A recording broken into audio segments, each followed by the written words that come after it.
అనంతమైన ఈ విశ్వానికి ఆదిదేవుడే సూత్రధారి. ప్రపంచమనే ఈ నాటకరంగంపై ప్రతి ఒక్కరూ ఓ పాత్రధారి.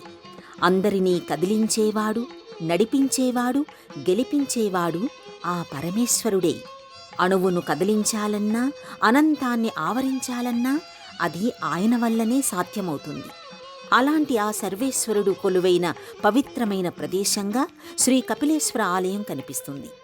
ఒడిషా రాష్ట్రం భువనేశ్వర్లోని కపిలేశ్వర అనే గ్రామంలో విరాజిల్లుతున్న ఈ పుణ్య ప్రదేశమే ఈ వారం దివ్యక్షేత్రం.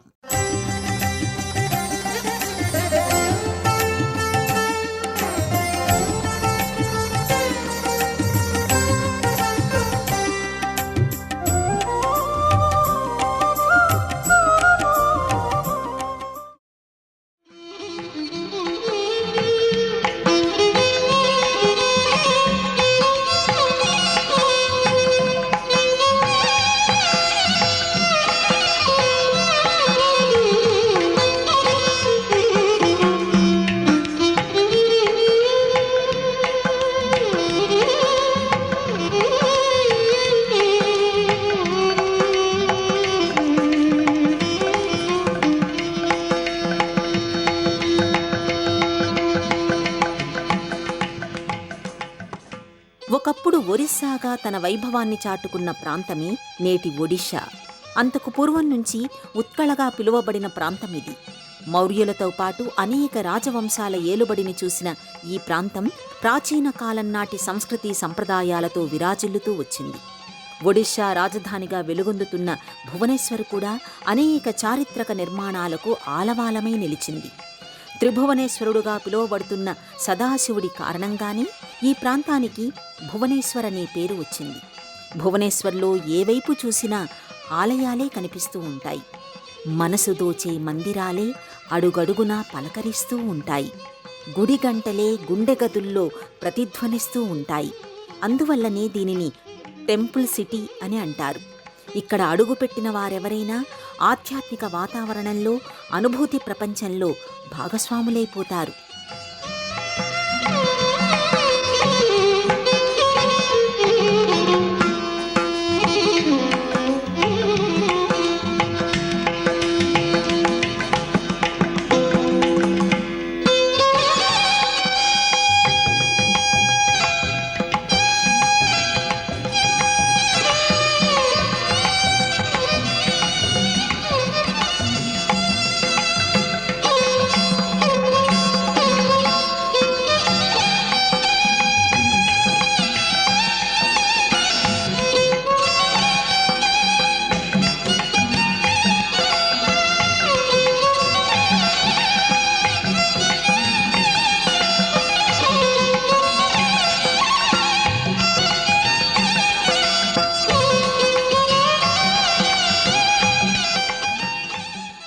భువనేశ్వర్ అనే పేరు వినగానే ఈ ప్రాంతాన్ని దర్శించిన ప్రతి ఒక్కరి కనుల ముందు ముక్తేశ్వర, రాజారాణి, అనంత వాసుదేవ, లింగరాజస్వామి ఆలయాలు కదలాడతాయి. ముక్తేశ్వరుణ్ణి దర్శించుకోవడానికి వెళ్లిన భక్తులను అలనాటి కళింగ నిర్మాణ శైలి కట్టిపడేస్తుంది. అద్భుతమైన శిల్ప సౌందర్యం అక్కున చేర్చుకుని అనిర్వచనీయమైన అనుభూతిని కళ్లవాకిళ్లలో గుమ్మరిస్తుంది. 10వ శతాబ్దంలో సోమవంశీ రాజు యయాతి నిర్మించిన ఆలయమిది. ఆలయ నిర్మాణం ఒక ఎత్తైతే ఆలయం ముందున్న తోరణ ద్వారం నిర్మాణం ఒక ఎత్తు. శిల్పకళ నిర్మాణ శైలి ఇక్కడ కొత్త పుంతలు తొక్కిందనేది చరిత్రకారుల అభిప్రాయం. అందుకు తగినట్టుగానే ఆ తరువాత నిర్మించిన ఆలయాలలో ఈ ఆలయ నిర్మాణ శైలిని అనుసరించడం కనిపిస్తుంది.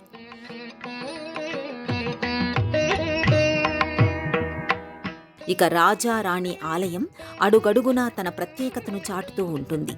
11వ శతాబ్దంలో సోమవంశీ రాజులు నిర్మించిన ఈ ఆలయానికి ఇంద్రేశ్వర ఆలయం అనే పేరు ఉండేదట.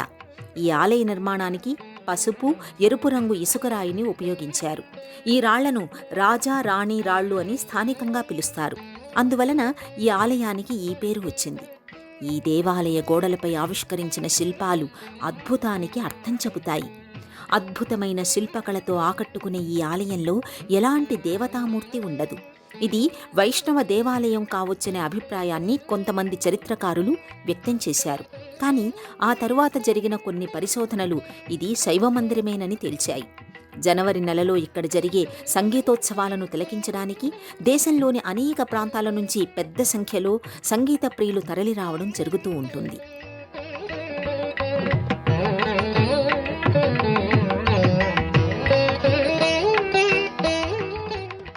ఇక లింగరాజస్వామి ఆలయాన్ని చూస్తే మహాశివుడు మనసుపడి కట్టుకున్నట్టుగా అనిపిస్తుంది. ఇక్కడి స్వామివారికే భువనేశ్వరుడు అనే పేరు. పురాణపరమైన కథనం రీత్యా ఏకామ్ర క్షేత్రం అని కూడా పిలుస్తుంటారు. 6వ శతాబ్దంలోనే ఇక్కడ ఆలయాన్ని నిర్మించిన దాఖలాలు కనిపిస్తాయి. అయితే ఇప్పుడు మనం చూస్తున్నది మాత్రం 11వ శతాబ్దం చివరిలో నిర్మించినది. ఈ దేవాలయంలో హరిహరులు పూజలందుకోవడం విశేషం. 180 అడుగుల ఎత్తైన విమాన గోపురం ఈ ఆలయానికి గల ప్రధానమైన ఆకర్షణగా చెబుతారు. ఇక్కడ జరిగే శివరాత్రి ఉత్సవాలు చందన్ యాత్రను చూసి తీరవలసిందే. స్వామివారికి సమర్పించే నైవేద్యాల రకాలు, అందుకు సంబంధించి పాటించే నియమాలు ఆశ్చర్యచకితుల్ని చేస్తాయి.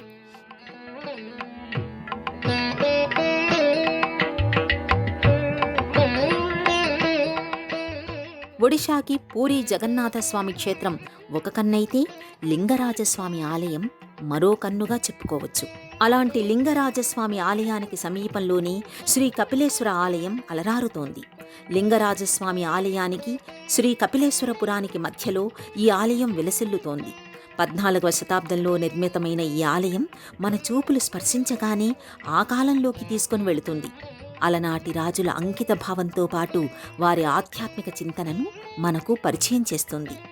భువనేశ్వర్ ఆలయాల నగరంగా అనిపిస్తే కపిలేశ్వర ఆలయం అనేక మందిరాల సముదాయంగా కనిపిస్తుంది. వనంలో వసంతంలా ఈ ప్రదేశంలో ఆధ్యాత్మిక పరిమళాలు వెదజల్లుతూ కనిపిస్తాయి. ఇక్కడ అడుగుపెట్టిన వారు ఆశ్చర్యం నుంచి తేరుకోవడానికి చాలా సమయం పడుతుంది. అందుకు కారణం ఎటు చూసినా మనసు పాత్రలో మకరందం నింపేలా కనిపించే మందిరాలే. 14వ శతాబ్దంలో ఈ ఆలయాన్ని నిర్మించినట్టుగా చెబుతారు.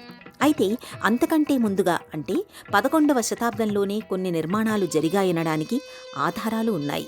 ఈ ఆలయ ప్రాంగణంలో తిరుగుతూ ఉంటే ఊళ్ళో ఉన్నామా గుళ్ళో ఉన్నామా అనే భావన కలుగుతుంది. చిన్న మందిరాలను సైతం కలుపుకుంటే ఈ సముదాయంలో మొత్తం 33 నిర్మాణాలు కనిపిస్తాయి. ఈ ఆలయంలో పునరుద్ధరణ పనులు పెద్దగా జరిగినట్టుగా కనిపించకపోవడం విచిత్రం.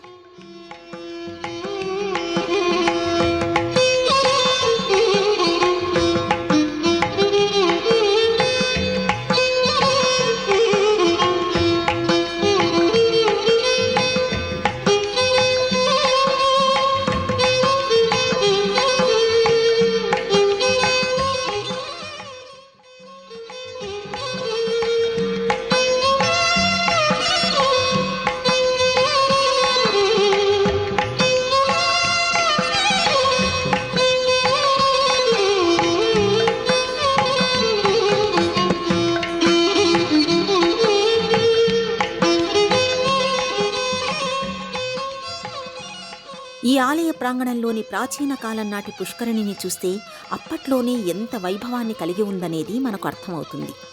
ఆలయాలు, మందిరాలు, మంటపాలు ఇలా ఏవి చూసినా పెద్దగా శిల్పకళ కనిపించదు. బండరాళ్ల అమరికతో చేసిన అద్భుతమే కనుల ముందు అందంగా నిలబడుతుంది. ప్రతి నిర్మాణం ఒక అపురూప దృశ్యంగానే మన గుండె గోడలను తడుతుంది. పరమశివుడు కపిలేశ్వరుడుగా పూజాభిషేకాలు అందుకునే క్షేత్రాలు చాలానే కనిపిస్తాయి. అలాంటి క్షేత్రాలు కపిల మహర్షితో ముడిపడినవిగా కనిపిస్తాయి. అలా ఈ ప్రదేశంలో కూడా కపిల మహర్షి తపస్సు చేసినట్టుగా, స్వామివారిని ఆరాధించినట్టుగా చెబుతారు. కపిల మహర్షి కారణంగానే ఇక్కడి స్వామికి శ్రీ కపిలేశ్వర్ అనే పేరు వచ్చిందని, ఈ పేరుతోనే ఇక్కడ గ్రామం ఏర్పడిందనే అభిప్రాయాలు వినిపిస్తాయి.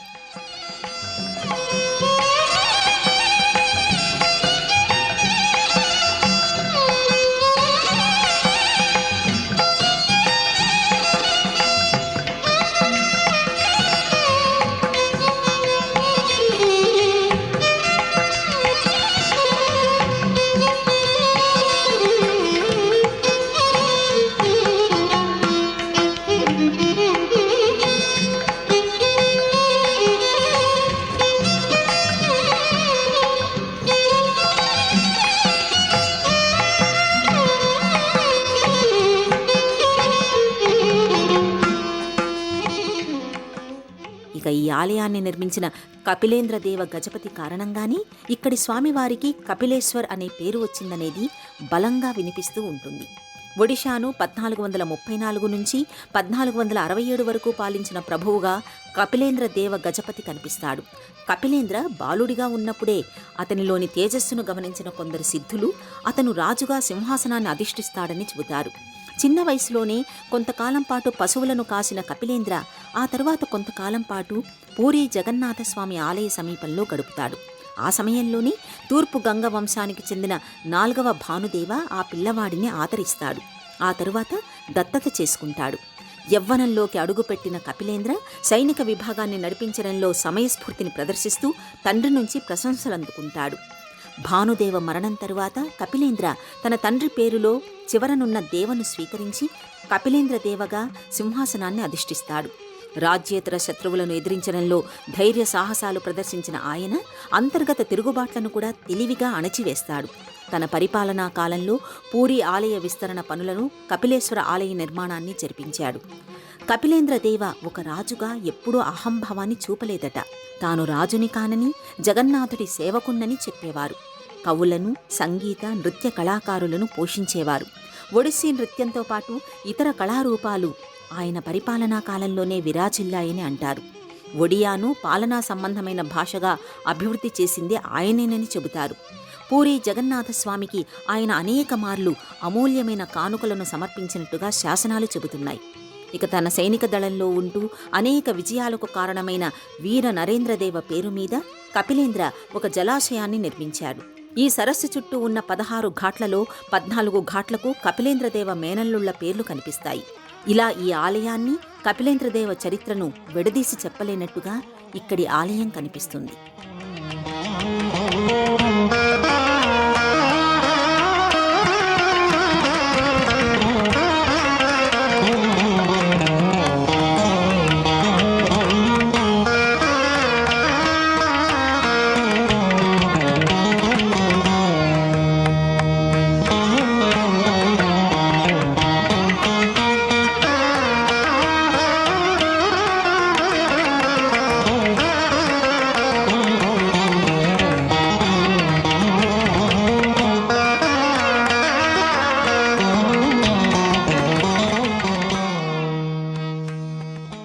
భోగమంటపం, నాట్యమంటపం, జగమోహన మంటపం, గర్భాలయంగా కపిలేశ్వర ఆలయ నిర్మాణం జరిగింది. ఆలయ నిర్మాణంలో అడ్డవరుసలలోని రాతి బండల అంచులను అందంగా మలచడంలోనే ఆనాటి శిల్పకారులు తమ ప్రతిభా పాటవాలను చూపించారు. మధ్య మధ్యలో చిన్న చిన్న మందిరాల నమూనాలు, స్తంభాలను ఏర్పాటు చేస్తూ వెళ్లారు. వాటిపై మాత్రం వివిధ రకాల శిల్పాలను అందంగా ఆవిష్కరించారు.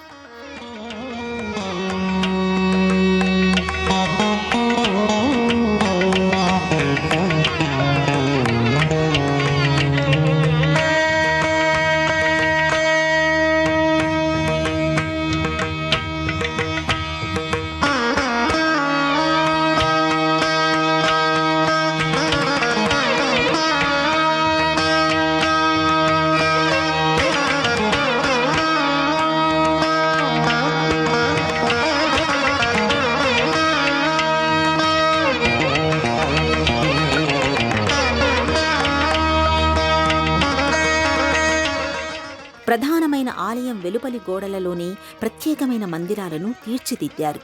ఈ మందిరంలో ఒకవైపున వినాయకుడు, మరొక వైపున చతుర్భుజ కార్తికేయుడు, పార్వతీదేవి, లక్ష్మీదేవి మూర్తులు కనిపిస్తాయి. గంగా, యమున శిల్పాలను కూడా మనం ఇక్కడ చూడవచ్చు. ప్రధానమైన ఆలయ ప్రాంగణంలో చాలానే శివయ్య మందిరాలు కనిపిస్తాయి. గర్భాలయం నేలబారు కంటే కాస్త దిగువగా ఉండడం మనం చూడొచ్చు.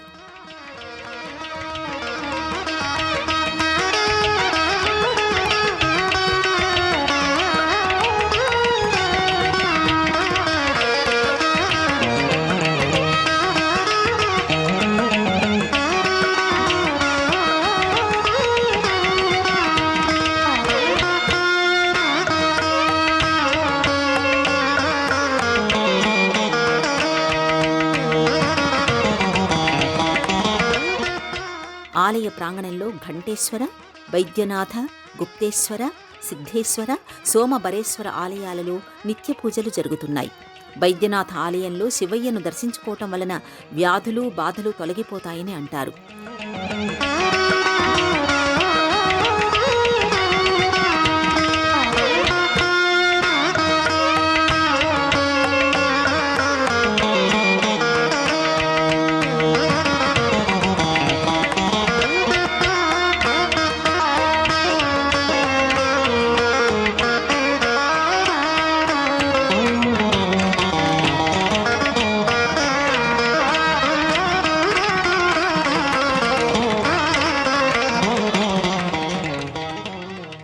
గుప్తేశ్వర ఆలయాన్ని 14-15 శతాబ్దాలలోనూ, సిద్ధేశ్వర సోమబరేశ్వర ఆలయాలను 15వ శతాబ్దంలోనూ నిర్మించినట్టు చరిత్ర చెబుతోంది. ఇది పర్యాటక ప్రదేశం కావటం వలన అనునిత్యం ఇక్కడికి వచ్చే యాత్రికుల సంఖ్య ఎక్కువగానే ఉంటుంది. అందువలన ఉదయం 5 గంటల నుంచి రాత్రి 9 గంటల వరకు ఆలయం తలుపులు తెరిచే ఉంటాయి. ఇది ఆలయాల సముదాయం కావడం వలన వచ్చిన భక్తులు, యాత్రికులు ఈ ప్రాంగణంలో ఎక్కువసేపు ఉండడం కూడా ఇందుకు మరొక కారణంగా చెప్పుకోవలసి ఉంటుంది. ప్రధానమైన ఆలయానికి ఆనుకునే పార్వతీదేవి ఆలయం కనిపిస్తుంది. స్వామివారితో పాటు అమ్మవారికి పూజాభిషేకాలు ఘనంగా జరుగుతూ ఉంటాయి. ఆ పక్కనే కాలభైరవుడి మందిరం కనిపిస్తుంది.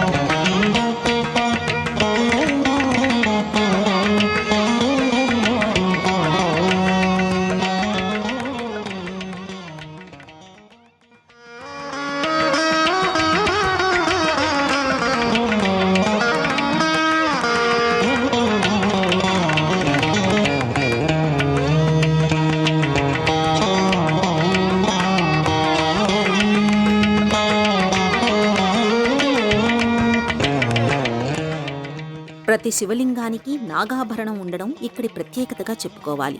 చాలా మందిరాలు విశాలంగా కాకుండా ఇరుకైన దారితో పొడవుగా కనిపిస్తాయి. ఇక్కడి సోంబర మంటపంలో జగన్నాథ, బలభద్ర, సుభద్ర ప్రతిమలు ఉండడం విశేషం. కపిలేశ్వర ఆలయ ప్రాంగణంలో హజారా మంటపం ఓ విభిన్నమైన నిర్మాణంగా కనిపిస్తుంది. 16 స్తంభాలతో కూడిన ఈ మంటపాన్ని 13వ శతాబ్దంలో నిర్మించారు. శివరాత్రి తర్వాత వచ్చే మొదటి శనివారం రోజున లింగరాజస్వామి ఆలయంలో జరిగే ఒక ఉత్సవం హజారా మంటపంతో ముడిపడి ఉంటుంది. అందువలన ఈ మంటపం ప్రత్యేకతను సంతరించుకుని కనిపిస్తుంది. ఇదే ప్రాంగణంలో లక్ష్మీనారాయణుల ఆలయం కూడా కనిపిస్తుంది. శంకు చక్రాలను ధరించిన స్వామివారు పద్మాసనయ్య ఉండగా లక్ష్మీదేవి స్వామివారి ఎడమ తొడపై కూర్చుని ఉంటుంది. ఇలా ఇక్కడ ఇంకా అనేక మందిరాలు చూపులను కట్టిపడేస్తూ ఉంటాయి. ప్రతి దేవతామూర్తిలోనూ జీవకళ ఉట్టిపడుతూ ఉంటుంది. ప్రాచీన కాలంలో ఏర్పాటు చేసిన విధి విధానాలతోనే సేవలు నిర్వహించబడుతూ ఉండడం విస్మయుల్ని చేస్తుంది. సాధారణంగా ఒక శివాలయానికి సంబంధించిన ప్రాంగణంలో ఇతర దేవీ దేవతల మందిరాలు, ఆలయాలు కనిపిస్తూ ఉంటాయి. అదే కపిలేశ్వర ఆలయం విషయానికి వస్తే ప్రధానమైన దైవంగా శివుడే కనిపిస్తూ ఉంటాడు. అలాగే ఇతర మందిరాలలోనూ శివుడే వివిధ నామాలతో దర్శనమిస్తూ ఉంటాడు. అనునిత్యం అన్ని శివలింగాలకు అభిషేకం జరిపే తీరు ఒక అరుదైన అనుభూతిని అందిస్తుంది.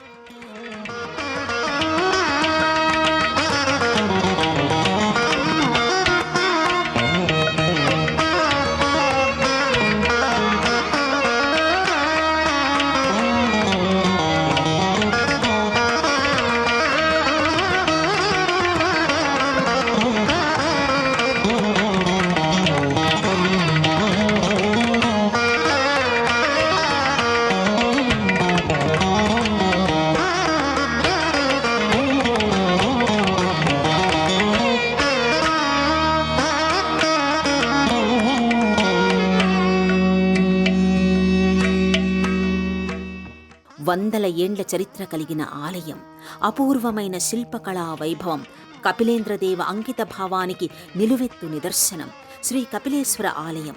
ప్రాచీనమైన ఈ క్షేత్రం అడుగడుగునా పలకరిస్తుంది, ఆధ్యాత్మికతతో పరిమళిస్తుంది, అణువణువును పరవశింపచేస్తుంది.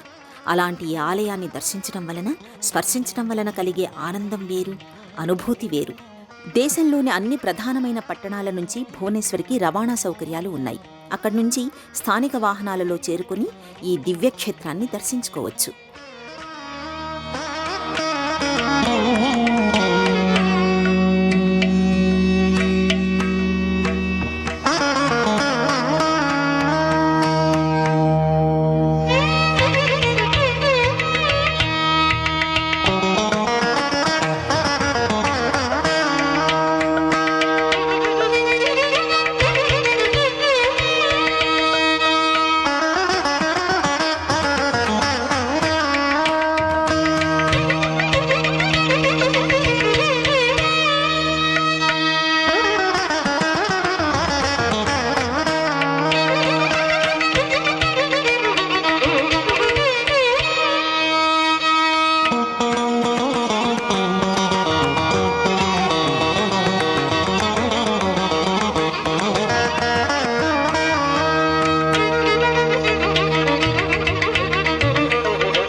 తిరిగి చూడాలనుకుంటే www.youtube.com/ETV Life Spiritual లో చూడవచ్చు.